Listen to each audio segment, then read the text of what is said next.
और उसमें एक कॉन्सेप्ट आता है तुम्हारा आवर्धन यानी कि मैग्निफिकेशन। सबसे पहले देखेंगे कि मैग्निफिकेशन यानी कि आवर्धन होता क्या है, और उसके बाद आवर्धन अवतल लेंस और उत्तल लेंस में आवर्धन के व्यंजक को हम लोग कैसे प्राप्त कर सकते हैं, आवर्धन के सूत्र को कैसे प्राप्त कर सकते हैं, ये बातें हम लोग यहाँ पर देखने वाले हैं। तो आवर्धन होता क्या है? आवर्धन कुछ नहीं होता है, देखो,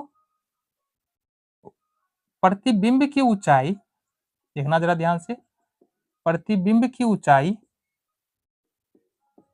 और वस्तु की ऊंचाई, वस्तु की ऊंचाई के अनुपात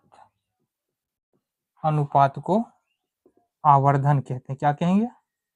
आवर्धन कहेंगे। तो वो सिंपल सा डिफिनीशन है। अगर हमारे पास प्रतिबिंब की ऊंचाई है और वस्तु की ऊंचाई है तो हम आवर्धन निकाल सकते। देखो, आवर्धन का मतलब है कि वस्तु की तुलना में प्रतिबिंब कितना गुना बड़ा या छोटा है, यही हमको आवर्धन बताता है। ठीक है, आगे आ जाओ। तो आवर्धन बराबर क्या लिख सकते हैं, या लिखो, यदि प्रतिबिंब की ऊंचाई, प्रतिबिंब की ऊंचाई यहां पर अगर मान ले हमारे पास प्रतिबिंब की ऊंचाई h2 है, वस्तु की ऊंचाई, वस्तु की ऊंचाई बराबर h1 है, तो आवर्धन यानी कि आवर्धन को हम लोग m से सूचित करते हैं। आवर्धन बराबर होता है h2 बटे h1।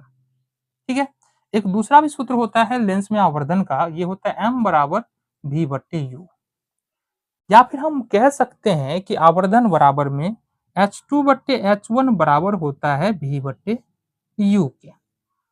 अब इस सूत्र को हम लोग प्राप्त कैसे कर सकते हैं? h2 बट्टे h1 जो है v बट्टे u के बराबर होता है। इस सूत्र को प्राप्त कैसे कर सकते हैं, इसके बारे में हम यहाँ पर बात करते हैं।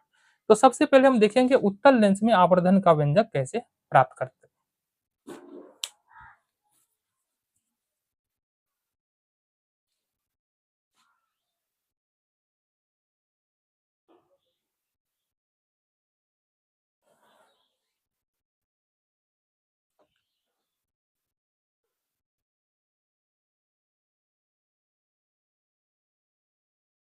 तो यहाँ पर हमारे पास एक उत्तल लेंस है, देखो जरा ध्यान से, ये हमारे पास एक उत्तल लेंस है। एक वस्तु को हमने 2f1 और f1 के बीच रखा है, ठीक है, जिसका प्रतिबिंब हमको अनंत और 2f2 के बीच में बन रहा है। अब जाहिर सी बात है, यहाँ पर ध्यान से देखिए तो OB हमारा, देखना जरा, O से लेके B तक का डिस्टेंस OB है, ये हमारा वस्तु दूरी है जो कि माइनस u होगा। OB डैश यानी O से लेके B डैश तक ये प्रतिबिंब यहाँ पर बन रहा है, तो OB डैश हमारा प्रतिबिंब होगा, और चूंकि प्रतिबिंब हमारा इस ओर बन रहा है, इसका मतलब ये प्लस में होगा। और OF2 ये हमारा क्या है? फोकस है। तो फोकस से हमको यहाँ पर लेना देना नहीं है, सिर्फ हमारा किससे लेना देना है? वस्तु दूरी और प्रतिबिंब दूरी से। ठीक है, आगे बढ़े। ठीक है, तो यहाँ पर देखिए, अगर हम देखें यहाँ गौर से, तो त्रिभुज त्रिभुज ए डैश बी डैश ओ, ए डैश बी डैश ओ ये समरूप होगा त्रिभुज ए बी ओ के। क्यों समरूप होगा? क्योंकि देखो ये एंगल तो हमने किस त्रिभुज की बात किया है? ए डैश बी डैश ओ और ए बी ओ, इस वाले त्रिभुज की बात की है। दो त्रिभुज समरूप होता है यदि उसके दो कोण बराबर है। तो एक कोण तो 90 डिग्री बराबर हो जाएगा, दूसरा कोण शीर्षाभिमुख कोण से ये कोण इस कोण के बराबर होगा। तो दोनों त्रिभुज के दो कोण, दोनों त्रिभुजों में दो कोण बराबर है, इसका मतलब दोनों त्रिभुज समरूप है। और समरूप है तो हम क्या लिख सकते हैं? ए डैश बी डैश बट्टे ए बी, ठीक है, ए डैश बी डैश बट्टे ए बी। साथ ही साथ हम लिख सकते हैं बी ओ या ओ बी बट्टे ओ बी डैश बट्टे ओ बी। अब ध्यान से देखना, ए डैश बी डैश क्या है हमारा? ए डैश बी डैश क्या है? ये माइनस का h2 है और ये हमारा h1 है, ठीक है, प्लस का h1 है।